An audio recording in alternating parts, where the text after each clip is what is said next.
कालादम BNA commander Sarfaraz Bangulzai 70 साथियों समेत कौमी धारे में शामिल। निगरान वजीर इत्तलात बलोचिस्तान जाना चकजई कहते हैं गुलजार इमाम शंबे ने मुज़ाकरात का रास्ता हमवार किया। इस बात पर मुत्तफिक हुए कि नाराज बलोचों के मसाइल हल किए जाएं। पाकिस्तान ने हमेशा बलोचिस्तान के अवाम को फौकियत दी। भारत की साजिशों का बड़ा हदफ बलोचिस्तान रहा है। भारत दहशतगर्दी का सबसे बड़ा नेटवर्क चला रहा है। बैनुल-अक़वामी इदारों की जिम्मेदारी है भारत को दहशतगर्द मुल्क डिक्लेयर करें।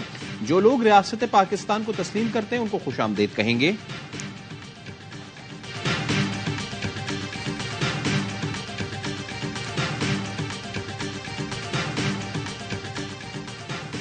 मेरे पास शर्मिंदगी के सिवा कुछ नहीं। 2014 में 155 मासूम शहरियों को कत्ल किया गया। कौमी धारे में शामिल होने वाले सरफराज बंगलजई कहते हैं भारत से पैसे लेकर अपने ही लोगों का खून बहाया जा रहा है। कालादम तंजीम अपने मकासद के लिए खवातीन का इस्तेमाल कर रही है जो बलोच रिवायत के खिलाफ है। कालादम BNA कमांडर्स को अफगानिस्तान में बंगले, गाड़ियां, गार्ड्स दिए जा रहे हैं। हमें एहसास हुआ हमारे लीडर्स सब कुछ अपनी जात और ऐश के लिए कर रहे थे। हम आए तो रियासत ने सीने से लगाया और इज्जत दी। मुल्क के लिए जो हो सका करेंगे।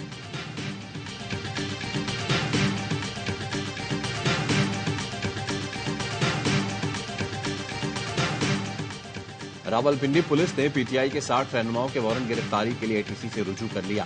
पुलिस ने मतलूब रहनुमाओं की फहरिस्त अदालत में पेश कर दी। जुल्फी बुखारी, जरताज कुल, फरूख हबीब, हम्माद अजहर, वासिफ कयूम और दीगर शामिल। पुलिस ने दरखास्त में कहा मुलजिमान 9 मई के दीगर मुकदमात में मतलूब हैं। गिरफ्तारी से बचने के लिए मुसलसल रूपोश हैं।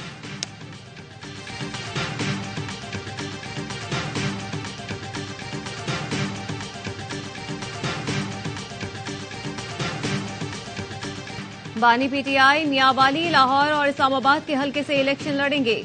PTI रहनुमा बैरिस्टर अली जफर कहते हैं कारकुनों को कागजात नामजदगी जमा कराने की हिदायत कर दी।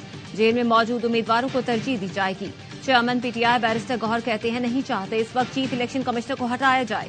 8 फरवरी को हर सूरत में इलेक्शन चाहते हैं। उम्मीद है इलेक्शन कमीशन से जल्द इंतखाबी निशान का फैसला आ जाए।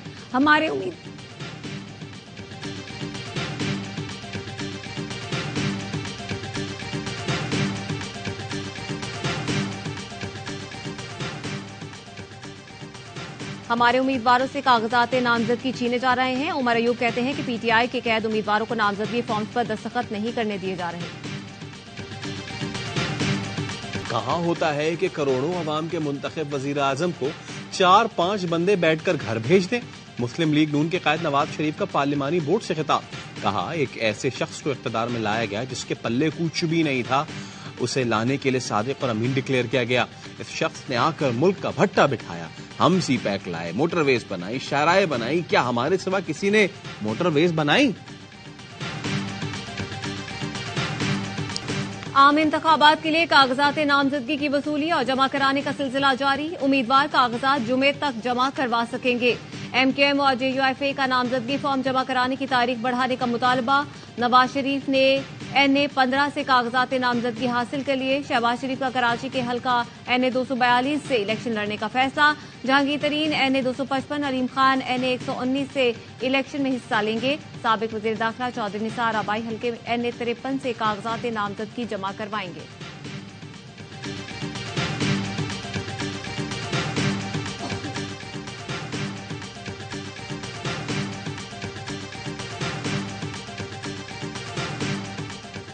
मुस्तफा कमाल ने NA 242 कीमाड़ी से कागजात नामजदगी जमा करा दिए।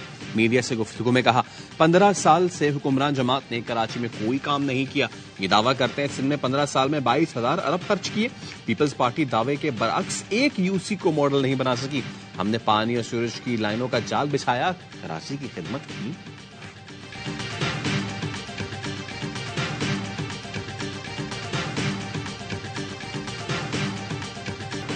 इलेक्शन जमहूरियत का बुनियादी जुज़्व और हल्का बंदियों के तनाज़ात से ज्यादा जरूरी है। सुप्रीम कोर्ट ने हल्का बंदियों से मुतालिक बलूचिस्तान हाई कोर्ट के फैसले के खिलाफ तहरीरी हुक्म जारी कर दिया। जस्टिस मंसूर अली शाह ने लिखा जज का किरदार गार्डियन का होता है।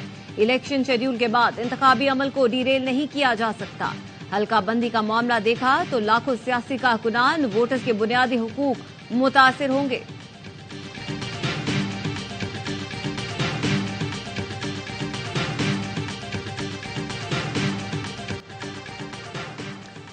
ब्लॉक पॉलिटिक्स पर यकीन नहीं, दोस्त मुल्कों से मुतवाज़न ताल्लुकात चाहते हैं। अमरीका से मजबूत रवाबित वसी करने के ख्वाहां हैं। अमरीका से तवीलुल मुद्दती दो तरफा ताल्लुकात चाहते हैं। दौरा अमरीका के दौरान army chief general Syed Asim Munir की अमरीकी थिंक टैंक्स और मीडिया अरकान से गुफ्तगू। कहा, कश्मीर बैनुल अक़वामी तौर पर तस्लीम शुदा तनाज़ा है। एक तरफा इक़दाम कश्मीरियों की ख्वाहिशात के खिलाफ तनाज़े की नौयत तब्दील नहीं कर सकता। पाकिस्तान इलाकाई इस्तेहकाम अमन के लिए कई दहाइयों से आलमी दहशतगर्दी के खिलाफ नबर्द आजमा है। पाकिस्तानी अवाम की भरपूर हिमायत से आखिरी दहशतगर्द के खात्मे तक जंग जारी रहेगी। आर्मी चीफ ने गजा में फौरी जंग बंदी और पायदार अमन के लिए 2 रियासती हल की जरूरत पर जोर दिया।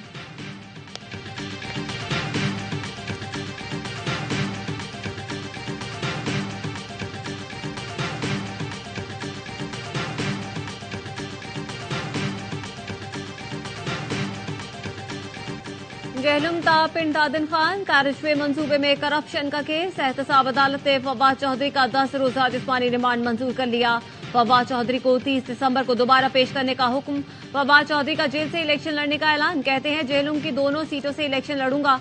एक बार वफाकी हुकूमत ने किसी इदारे या एजेंसी को ऑडियो टैप की इजाजत नहीं दी। कोई एजेंसी रिकॉर्डिंग कर रही है तो वो गैर कानूनी है। अटॉर्नी जनरल का ऑडियो लीक्स केस में इस्लामाबाद हाई कोर्ट में बयान। जस्टिस बाबर सत्तार ने रिमार्क्स दिए, जो भी आता है कहते हैं ऑडियो टैप की इजाजत नहीं। फिर ऐसा कौन और क्यों कर रहा है? अब वफाकी हुकूमत पर है वो कैसे इस केस को चलाना चाहती है।